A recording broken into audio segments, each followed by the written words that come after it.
さあやってきました。機関投資家、買ってる。日東工業と愛信2銘柄について説明していきます。前回 NTT の動画を作ったんですけど、さらにアップグレードしました。あれからアルゴリズムの 6% 以上に利益が上がったので、もうね、勝ち確定となりました。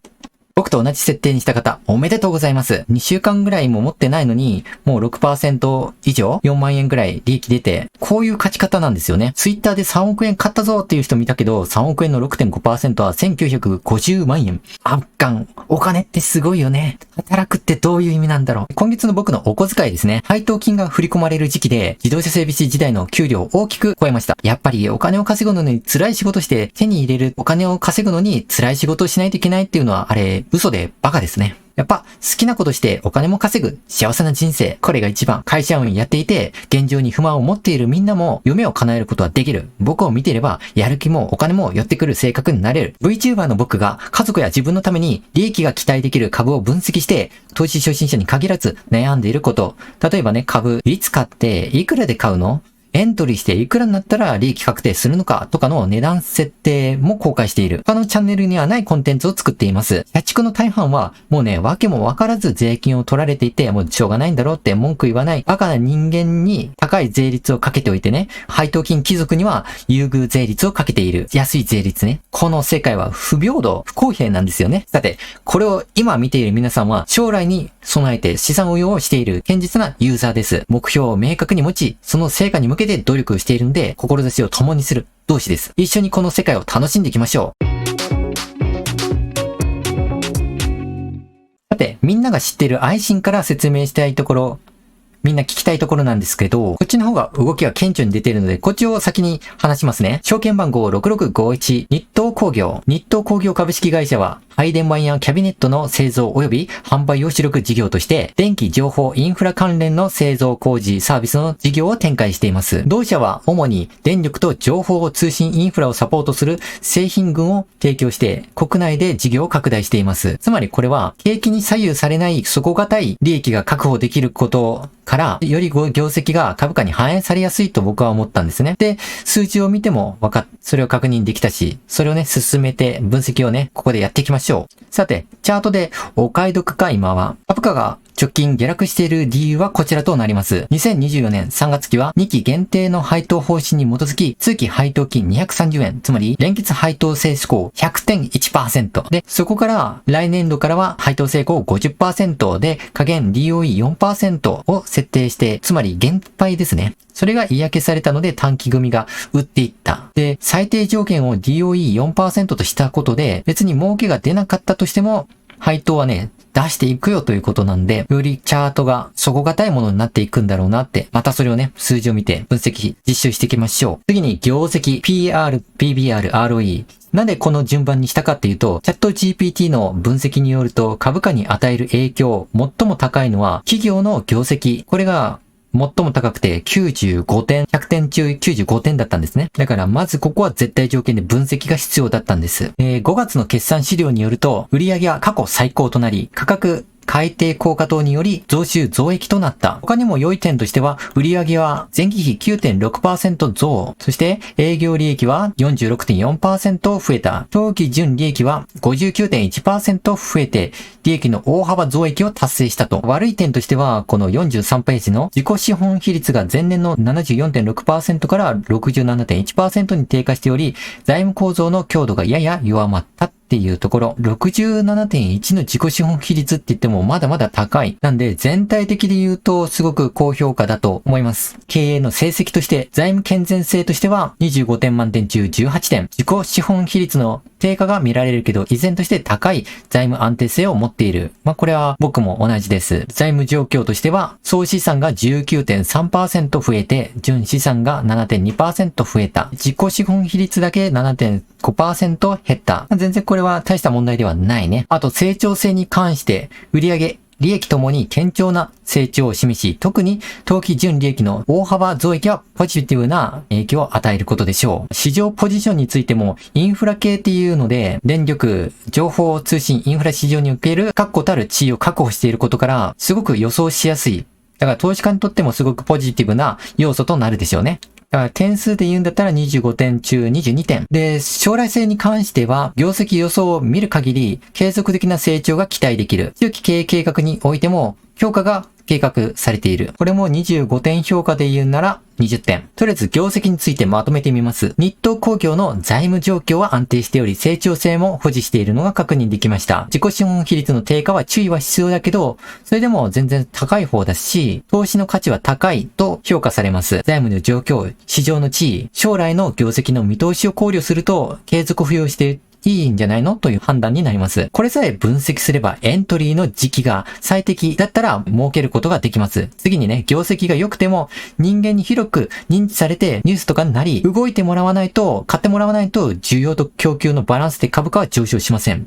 だからちゃんとついてきてるかっていうのを実績で確認していきましょう。業績を確認したところで次は株価指標を見ていきます。時価総額は1347億円。配信と比べると10分の1程度ですけど1300億円。出来高とかの騙しとかも少ない方かな。PER が 13.9 倍。これは全体の平均というよりも類似企業の比較で見た方がより精度が高くなります。しかも企業価値とか似てるような企業と比較する必要があります。アズビルと寺崎電機産業、東光工高 PR は比較的に低めですね。で、配当金は最も高い 3.6%、ROE が 8.0 だから下限値。でもこれ許容範囲内ですね。自己資本比率も普通。さて、このように株価が下がったことにより、これはなんで下がったかっていうと、復習として、配当成功が 100% だったのが 50%、DOE4% を下限としたものになったので、短期組が売って株価は下落したと。で、かつ、業績が良くなって、株価収益とか利益が上がったわけなんで、PER はさらに割安になった。業績も上がって、株価も下がったので、余計にね、割安度は高まりました。問題はいつ買ってるか、波に乗ることができるか、みんなそこを迷ってると思うんですよ。割安なのは確か。いつ入ればいいんや。10年間の売り上げっていうのは上がっていって、それで今の決算資料が過去最高と。人口は減っていくものの、家とか、インフラに組み込まれていく電子基盤とか、そういうものは上がっていくんでしょうね。さて、信用倍率を見ていきましょう。実際にね、人間がトランプのゲームをするときにどういう表情をしているか、ポーカーフェイスをしているかね、相手がどんなカードを持って今どういうカードを出したのかっていうのをトランプのゲームで勝つときには必須ですよね。表情を読むっていうのは市場の需給、バランス、信用倍率、出来高の変化を見る。これも株価に与える影響っていうのは決算の次に大きいとされています。信用売りはほぼ変化なし、信用買いが1ヶ月前の6月下旬にエントリーした投資家が投げ売りした状態。これからもう下がるんじゃないかな。それとも決着ついたのかもしれないかな。一方で、出来高はチャートの底値が反転した6月14日以降上昇を続けていて、57万株から79万株に出来高が上昇しています。機関投資家、それ相当の人が買いを仕込んでいるのが確認できますね。もしくは出来高が上がっているということは、人間の意識が比較的高まっているということで、売り抜ける離脱組より新規購入して入る投資家が多いので、需要と供給のバランスを考えてみてください。値段は自然と上昇するバイアスがかかってくる。そういう状況と判断できます。板があるとね、買いって後から乱入してくると値段ってすごい跳ね上がっていきますね。そのパターンじゃないかなと。さて、チャート分析第2段階以上踏まえて方向性を考えていきましょう。正直ね、業績とかはどうでもよくて、みんながどう動いているか、波に乗れるか、機関投資家についていけるか、これが勝利の鍵ですね。投資家の心情を踏まえてチャートに反映させる。投資家心理の実績から銘柄エントリーの期待値とリスクを再確認する。長期で保有したとして、2026年中期経営計画について配当成功は 50% 及び DOE4% を下限と定め、引き続き継続的な株主還元の推進を決定した。ここに書かれていますね。チャートが下がって、その原因は減配。実際は配当成功 100% から 50%、DOE4% を加減としたもので、適正値に戻っただけです。短期投資グループが離脱した状態で、長期投資組と値上がり期待組の人々がエントリーしてるんじゃないかなという状態。配当の加減を定めているので、決算以降の投資家は配当を目当てとして、長期投資家が増えて株価が安定してきます。決算資料も分析の通り問題ないことを確認したので、あとはね、タイミングだけとなります。個人投資家の心理状況。株価はみんながどう思ってるかっていうと、株価は数ヶ月ぐぐらい上昇に動いていくんだろうな。あとは減配で株価急落と業績好調の決算の資料で株価指標は一層割安になりましたね。まだこれを知っている個人投資家っていうのは少ない状況なようで、一方で株価上昇を知って確実に買いを入れている機関投資家クラスが出来高で確認できる。皆さんのスマホでもね、わかりますね。だってやってきました。この集大成、アルゴリズム注文価格設定、攻めは徹底的に行う。皆さんはいくらに設定しましたか？僕が買った金額は3560円ですけど、この上昇トレンドが形成されつつあるので、3650円以下だったら、別に内行きで買ってもね、全然いいんじゃないのと思ってます。十分利益を出せることでしょう。損切りのライン。損切りを最小限に抑えるために設定した価格です。基準値の 91% の価格に設定されており、この値に達成した場合、損失を確定して取引を終了します。機械だとね、パッとできるけど、人だとね、うじうじやって、すごい気持ちの悪いトレードでね、そういう気持ちの悪いものはどんどんストレスになって溜まっていって、結局リタイアしてしまう。だから、長期で株価は見ない方がいいよって言われるんです。だからこう、機械に任せてしまう人間の苦手なところは、そうすることで自分のリスクをコントロールすることができる。最高ですね。次、トレーディング開始する価格です。基準値の 106% の価格に設定されており、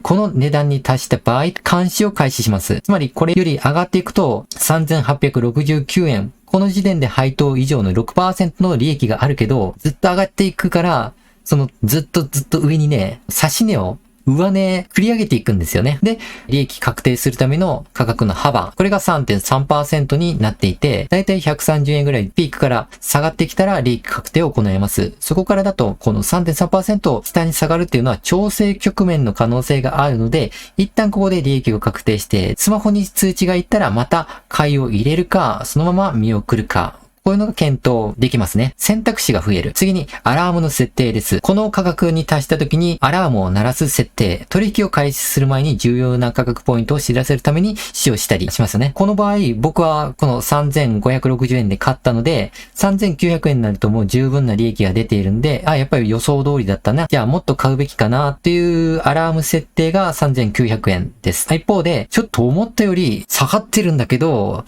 一応警戒すべき値が3350円。ここ一回分析します。なんで予想通りにならなかったのかっていうね。それを繰り返すことによって、どんどん精度を高めていきます。はい。アルゴリズムは以上です。いかがでしたでしょうか？説明が足りない欲しいよとか、なんでこうなるのっていう質問があったら書いてみてください。次行きますよ。僕はこの企業大好きで、儲けやすい企業です。証券番号7259アイシン。どういう会社か。アイシン株式会社は主に自動車部品の製造・販売を行う企業です。自動電動ユニットやエナジーソリューション関連機器の製造・販売にも力を入れています。事業は日本、欧米、中国、ASEAN、インドの領域に展開し、それぞれの市場に合わせた製品を提供しているらしいです。トヨタ自動車と持ち合い株の資本連携していることから、仕事のパイプがあって、時価総額 1.48 兆円の超一流企業です。チャートの特徴としては、時価総額の大きい銘柄ほど、一般投資家の心理考察通りに平均化されてゆっくり動いていくから儲けやすい銘柄です。アイシンは主にトランスミッションも作っていて、昔はね、有段変速のトランスミッションで左のやつが使われていたんだよね。複雑で重かったんだけど、軽自動車の燃費が良くなったりとか室内が広くなったりしたのが20年前くらいじゃないですか。それはね、TVT で左のやつだったのが右のめっちゃちっちゃいやつになったんですよね。その CVT ってこういう複雑なものを作らなくても、もう2箇所の歯車の幅を直径を変えることによってギア比を変えるっていう画期的なものができたんです。しかも部品点数も少ない。乗り心地、変速ショックもないっていう感じだったので、広く普及しました。僕は9年間自動車に携わってきたので、こういうのはすごく詳しいし、こだわりがあるんです。自動車業界の人間がどういう動き、どのような考えを持っているかっていうのも知ってるので、この銘柄は相性がいいんでしょうね。チャートでお得感、今検討すべきか。お得だから紹介したんですね。こんな感じ。配当利回りは現在 3.3% と、まあまあで、エントリーの要因としては、値上がり益、カピタルゲインが期待できます。配当というよりは、この値上がり益で大きく儲けていこうじゃないかという僕の作戦です。また、チャートの形状だとね、上がっていくので、アルゴリズム注文と相性がすごくいいので、購入金額の 6% 以上の利益を出すことを期待しています。株価下落の原因は、投資家による情報の操作、トヨタを筆頭した自動車メーカー全般の衝突安全の不正の疑惑とされています。あとは持ち株の売却とかが進んでいて、株価は下がっていくんじゃないの？さてどこまで下がるかなっていう、そこは不確定要素です。失敗してから勉強すれば修正すればいいので、実際には国際基準を超える厳しい独自規格を通過していて、国際基準の手続きを行っていなかったことを、そこをなぜか指摘されたんですよね。株価を下げる合図にも捉えられる。少なくともニュースが蔓延している最中に買いに行く投資家っていうのはいないので、下げトレンドが形成されたようです。僕の予想で確認できたら、それが事実でね、それは間違ってるぞっていう人がいるんだったら、それはインサイダーかもしれない。知ってるやつかもしれない。誰も指摘されませんよね。想像は自由。これから分析する業績と株価指標は割安となっています。配当成功は 30% を目安としていると。はい、さて、決算資料を見ていきましょう。それで、PR、PBR、ROE とか、それを知ると世界が変わって見える。株価に最も影響を与える指標が決算資料。良い点としては、売上収益は4兆9095億円で、前年同期比 11.5% 増えて、営業利益が 147% 結構増えてますね。印税前利益が 103.2% 増えて、当期利益は 141% 増えた。めっちゃ増えてるけど大丈夫？損益計画書の分析としては、これら当期利益のすべてが前年同期で大幅に増加しており、特に営業利益の増加が顕著。悪い点を強いて言うんだったら、北米地域では営業損益が継続。一部のセグメントで品質関連費用の計上が影響されたと書かれています。さて、総評していきましょう。採点として財務健全性が22点。成長性23点、市場ポジション24点、将来性が24点、総合評価としては100点満点中93点となりました。愛信株式会社は健全性が高くて、成長性と市場のポジションも良好です。将来性についても業績の予想から見て引き続き好調が予想されて期待できます。この株が買うに値するでしょうね。さて、このように株価は業績が良いと上昇のバイアスがかかる。ましては時価総額1兆円を超えるトップ企業だと人間の意識がより安定して反映される。残りはちゃんと株価を上げる参加者が集まってきているのかを分析していきましょう。信用倍率、感情が事実の数字でわかる。市場の需給バランス、信用倍率、出来高の変化。決算の次に大きい影響を受けている。投資家の意見としては、直近は6月28日の信用買いからすると、信用買いが売り算を大きく上回っており、投資家は強気の姿勢。市場の需要、バランスは良好であり、投資家は市場に上昇を期待している。あとは6月21日。これも信用倍率が高くて、投資家の買い意欲が非常に高い。市場の上昇を強く信じているけど、売り圧力が少ないためにリスクも高い状況とされていますね。風向きが変わったんじゃないかな、この1週間で。トレンドが上昇に変わったことが信用取引からわかります。出来高を見てみました。全部の中から2箇所だけ比較的ね、出来高が高い部分がありました。それが4月26日と6月28日。直近の6月28日に関しては、出来高が738万5300株と非常に高い。株価の上昇とともに、投資家の関心が高まっているのがわかります。その先週の6月21日が8万8400株。これも高いですね。で、6月7日、5月31日に関しても高い。で、もっともっと下に下がっていくとわかるんですけど、その他の週では、出来高が300万株以下になっているから、投資家の注目度は低い。だから、注目が比較的高くなっているのがわかりますね。このように、出来高の視点からして参加者が増えているのが実績で確認ができます。需要が高まり、板を上げている。株価が上昇トレンドが発生するバイアスがかかってくる。機関投資家もね、わざわざ逆走するほど暇人じゃないから、同調してくると思う。それで、時価総額1兆4000億円の株価が上がっていくシナリオが完成します。さて、チャート分析第2段階以上踏まえて方向性を考えてみましょう。結論と投資戦略について、愛信株式会社の株価は現在割安と評価されている。その理由は、市場の需給バランス、個人投資家の心理状況、そして業績の改善にあります。チャートを見ても割安と思っていて、時価総額の大きい銘柄ほど一般投資家の心理考察通りに平均化されるため、儲けやすい銘柄とされています。人間の意識が集まるニュース、SNS も割合的に高くなっていて、ニュースや Twitter、YouTube などのメディアで注目度が高まると、新規参入者が増えて出来高が増加している。で、増加しているというのは確認できましたね。株を売却してケープする人間より購入する人間が多いため、株価は自然と上昇していきます。投資の手法としては、実績のデータから確実にトレンドに乗る手法を採用しました、今回。じゃあ株価の下落の要因と予想。下落の要因は、機関投資家による情報の操作、トヨタを筆頭とした自動車メーカー全般の衝突安全不正疑惑とか、持ち株の売却とかですね。実際には国際基準を超える厳しい独自規格を通過していて、その下のそれよりぬるい国際基準を手続きしていなかったっていうことがなぜか指摘されたっていう点、いいじゃんと僕は思うけどね。こう見ても頑丈やんって。はい、投資家の心理を踏まえてチャートに反映させます。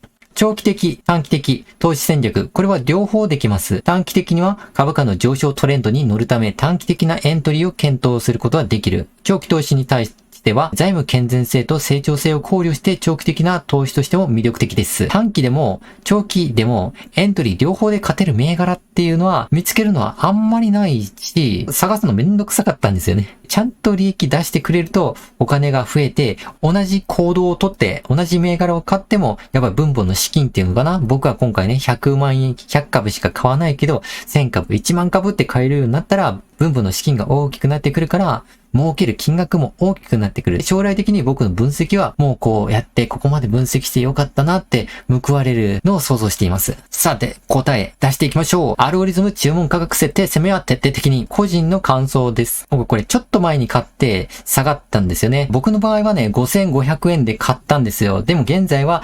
5376円まで下がっていって、ちょっとここまで下がるわけちょっと意外だったな。でも1日だから誤差なのかなとも思いつつ、でも 9% 以内の損切りラインに収まってくれることを祈っています。そのようにね、分析してエントリーしたので、損切りラインは 91% で5005円。損切りラインとは、株価がこの値に達した場合、損失を最小限に抑えるための取引を終了するためのポイント。この場合、基準値の 91% に当たる価格が損切りラインとなっています。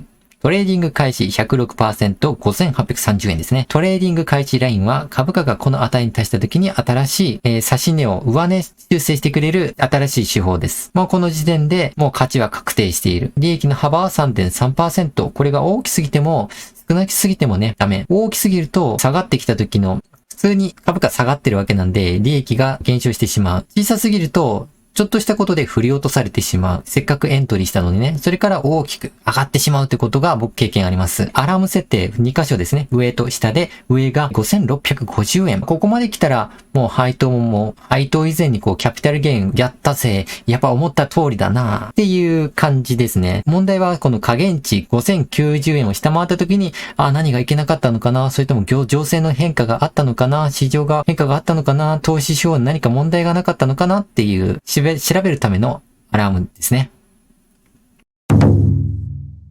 はい、皆さんお疲れ様でした。今回はね、2銘柄紹介しました。1銘柄か2銘柄かどっちが良かったですか？コメントで1だけ集中して聞きたいよっていう時は1、2銘柄聞けてこの感じの網羅性が2倍になるわけだから2がいいなっていう時には2番をコメント2ってやってください。効率よく儲けるためにニュースや、決算資料での出来高増加を観察すること。これが一番大事だし基礎だと思うんですよね。株価が割安な理由。それは人間の意識。株価は決まっている。人間の意識が集まるニュース、Twitter、YouTube、参加者が増えるから出来高が増加する。株を売却してエスケープする人間より購入する人間が多いから株価の板っていうのは上がっていく。当たり前の現象なんだけど、自分が儲けるぞとか、初心者にありがちなマインドセットができていないといろんなところに目がついていって、もう出来高の基礎はもう分かったからって言ってそこは見ないっていう、そこが範囲になっちゃうんだよね。これをこういう実験データ、実績データから確実なトレンドに乗っていく手法を僕は採用しています。なんで投稿頻度が2、3週間空いたかっていうとね、僕のじいちゃんがね、亡くなった、死んじゃったんですよね。みんな老いたくないな、老けたくないなって毎日鏡を見てわかる。自分の体に関心を持っているけど、本当に気をつけないといけないのが、体の老いっていうのはしょうがなくてね、心の老いなんですよね。アンチエイジングして老化しないように気をつけたとしても、諦めないといけない事実があります。最後は私たちいつか死にます。じいちゃん95歳でした。長く生きた方で、割と自由に生きて、いい人生だったんだろうな。僕もこれくらい生きたいな。いや、もっと生きたい。100歳超えていきたいと思ってます。不老不死の薬とか人格をコンピューターに移すって言っても、どっちが僕の人生、どっちが体生きてんだとかいう話にもなっちゃうし、私たちの世代で現実的ではないでしょうね。50年後、70年後、僕はまだ生きてるとは思うけど、その時に確立されてたらいいね。元気がある。今はね、若くてみんな元気があるから、これで動画を見てもっと人生を良くしようって思って見てくれるはずなんです。でも、僕たちって年を重ねていきます。人生の時間どんどん減っていく。そういうことを知らない人が、投資をしてない人だと僕思ってます。投資をするっていうのは自分の人生を逆算して、自分のエネルギーであるお金を未来の自分に託すこと。それが投資。株主優待とか1年2年とか長期でやっていて、投資を取る。気づけばおじいちゃんおばあちゃんと言われて、足腰がうまく動かなくなって、活動量が減ってね、病気がちになって、たくさんの言葉を交わした親友とか愛したパートナーが先立って、そのうち自分も死んでいく。自分がいなくなっても世界は何事もなかったように、僕もね、生きていくでしょうね。次の世代にバトンを渡して、その世代を、また次の世代にバトンを渡してっていう、割とあっけない人生で、こういう祝辞を葬式の時に見て思いました。人生はあまりにも切ない自分の大切にしている価値観も記憶もね、いつかはなくなってしまう儚いもの、想像してください。いつかね、年老いて余命宣告された時に人生を思い出す時、お金っていうのは持っていけないし、車とか家とか、そんなもん持っていかずに最終的に老人ホームに入るわけじゃないですか。物心ついた時から今日までを丁寧に思い出していって、最後に持っていけるのは思い出だけだったんですよね。じいちゃんの遺品の中にアルバムがありました。これは家から持ち出して毎日眺めていたようです。みんなは自分に何点をつけるでしょうか？もちろん僕だってね、満点に近い数値をつけたいですね。だから全力でやりたいことをやって、わがままにやって、人を巻き込んで生きていきます。たとえそれが年をとってね、じいちゃんになろうと、年とか体とかそんなのは問題ではなくて、子供ができて、孫ができて、こんなじいちゃんになりたいって僕が思ったみたいに、僕のこれから生まれてくる孫にもそう思われてほしい。そういう存在になっていきたい。ここまで来るとやっぱり悔いはない。もう人生満点だったって。僕はそういう未来を夢見ています。今、みんながこれからどうする？そういうものに集中できなくなった時に、人っていうのは急激に老化していくんです。体が老化していくよりも、まず先に心が老化していって、この瞬間を味わっていかないといけない。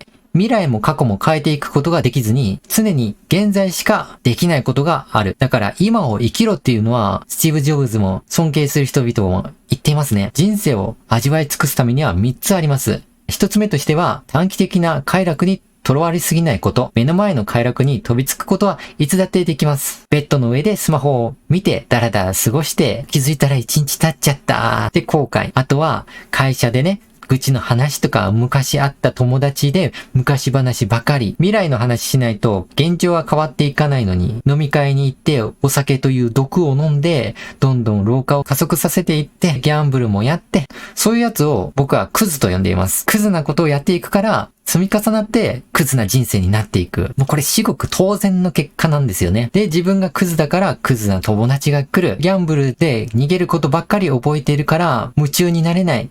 熱中できないっていう人生になってしまう。人生を味わい尽くす。二つ目は、身近な人に感謝を伝えること。当たり前じゃんっていう皆さん。それ家族に毎日できてますか？ご飯作ってるママにありがとうとか、いただきますごちそうさまって言えてますか？また、帰ってくるお父さんパパにはね、ちょっとじゃれたりとか、話したりとか、くだらん話とか文句は言うでしょうけど、話聞いてあげてますか？いつまでもね、親ってずっといるわけじゃないですから。だから僕はありがとうというつもりで、親と付き合ってますね。ただで家に住まわせていただいてるっていうのもあって、一連卓上かも。いずれにしてもね、一番の見方を雑に扱ってはいけなくて、一番ありがとうって感謝を伝える当たり前のことを毎日やっていった方がいいよね。親友とかパートナーとか、僕はいないけど、一方でコミュニティにピクシブファンボックスのね、スポンサーとか、僕を手伝ってくれる運営とか、そういう人たちのおかげで僕は今あります。今までありがとうね。これからも僕は夢を叶えていくからね、みんな引っ張っていくよ。はい、人生を味わい尽くす3つ目のコツ。これは絶対に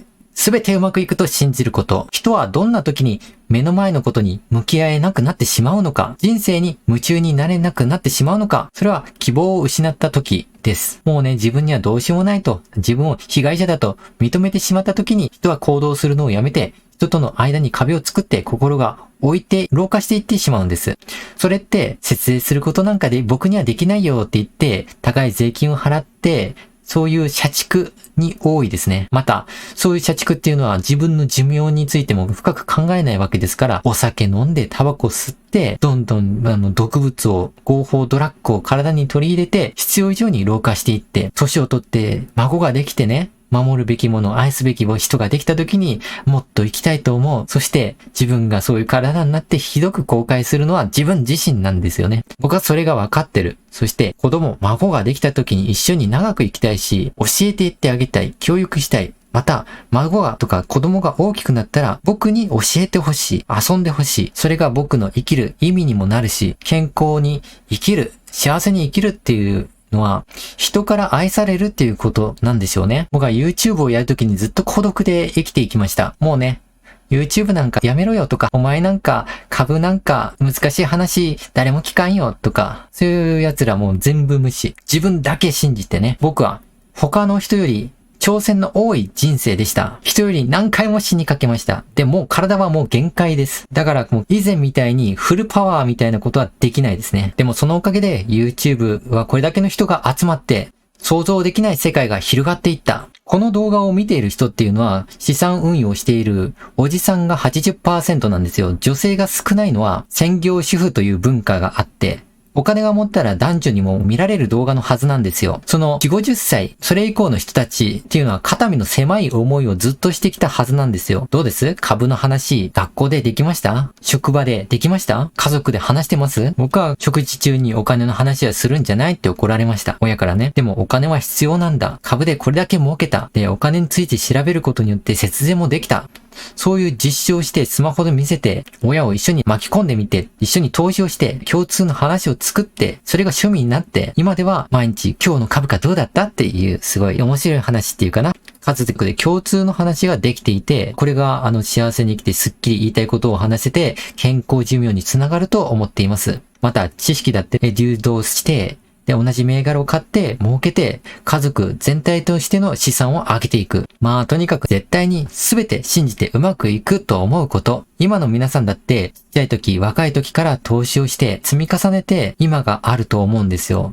それって、普通の社畜たちと異なって、やっぱり、ずっと肩身の狭い思いをして自分の言いたいことを言えなかったはずなんですよ。そういう世代っていうのが僕見てきたので、今はいい時代ですよね。だから自分のやりたいこと、資産いくらとか VTuber 事務所を作りたいとか宣言ができる。僕はインターネットだから。バカにされるとかね、そんなのは関係ない。言葉にも出せなかったら、結局そんなもんだったんだよ。本気じゃなかったんだよ。って僕は言いたい。うまくいくかいかないか、数字の確率の問題ではなくて、自分がやるかやらないか、続けるかで決まってくるんです。だから余命が宣告されるとか、寿命が迫ってきて、今はもう50歳の、60歳のおじいちゃんだからっていう、そういう理由でね、希望とかやりたいことっていうのは捨てないでください。いつまでも心が折れない人生を送りたいっていうんだったら、もう今日から始めていきましょう。心と体は一体、心が若ければ、肉体もつられて遅らせることができる。自分の人生に夢中になっている限り、健康で幸せでなれるんじゃないかなと思っている。ちなみに僕のね、夢っていうのは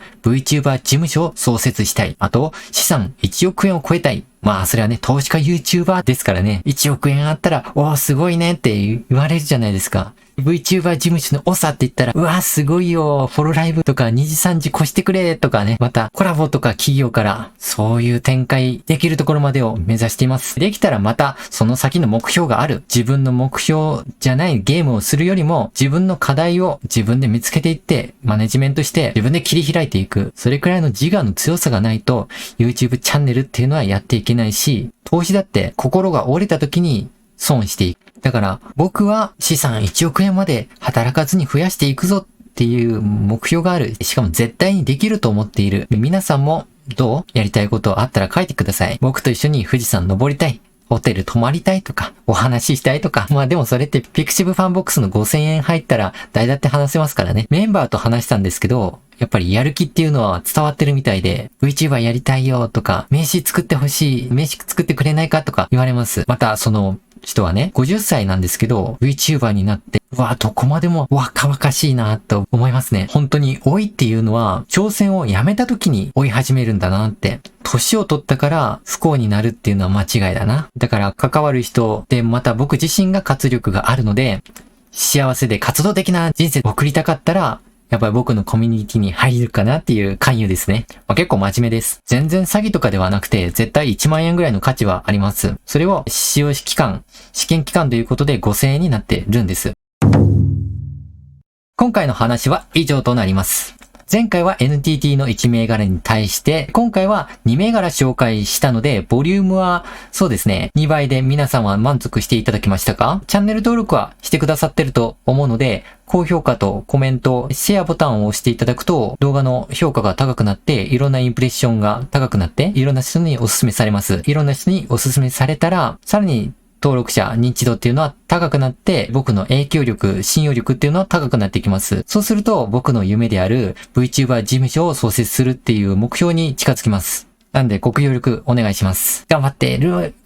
余談ですけど、里帰り、葬式の帰りの時に、こういう、あれこれ VTuber だけど、チョコフレークに VTuber キャラクター会社作ったんだ。いや、よく見て。コラボじゃん。フォローライブの花形クロエ。なるほど、すごいじゃん。僕もこういう企業とコラボしてみたいな、という面白い思い出がありました。じいちゃんばあちゃんね、みんな死んじゃったので、もう、いつ死ぬんじゃないかなとか、もう心配する必要がなくなったんで、すっきりですね。すっきりしました、本当に。来週からは定期的に動画を投稿していきたいです。それでは遊びも目標も全力でやって生きていきましょう。また来週の動画でお会いしましょう。バイバイ。